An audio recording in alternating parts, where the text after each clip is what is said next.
नमस्कार दोस्तों, आज हम लेकर आए हैं एक अनोखी यात्रा, एक दुनिया भरी रहस्य और अद्भुत कथाओं की तरफ।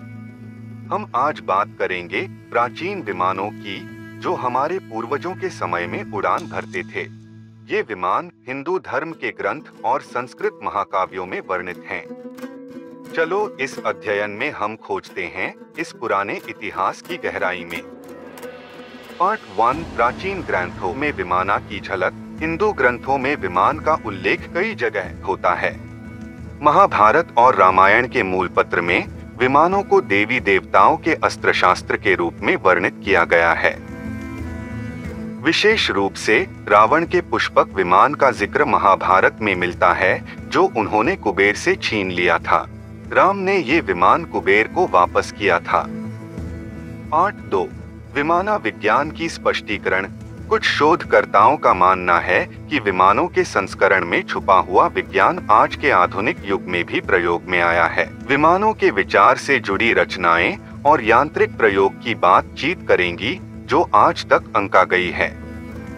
कुछ लोग मानते हैं कि विमानों का विज्ञान हमारे पूर्वजों के समय में भी व्यावहारिक रूप से इस्तेमाल होता था।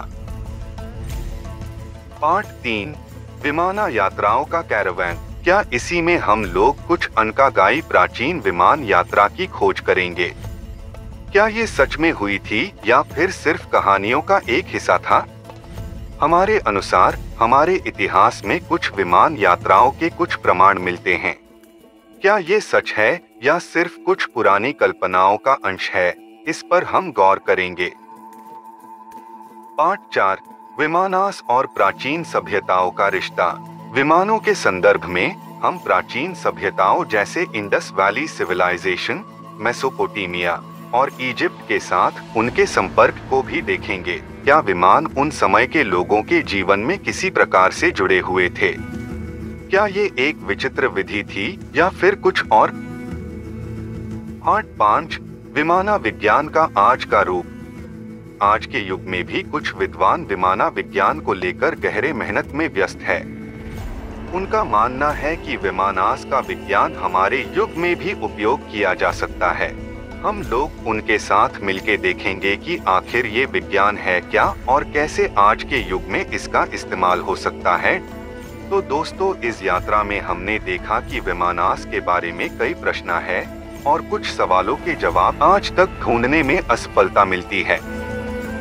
क्या ये केवल कथाओं का हिस्सा है या फिर सच में हमारे पूर्वजों ने कुछ ऐसे यंत्र बनाए थे? हम छोटे से एक पल के लिए भी व्यक्तिगत मंजिलें भूलकर इस महान अध्ययन में खो जाएं। ऐसे ही अधिक जानकारी के लिए मेरे चैनल को सब्सक्राइब करें, फॉलो करें, लाइक करें और शेयर करें।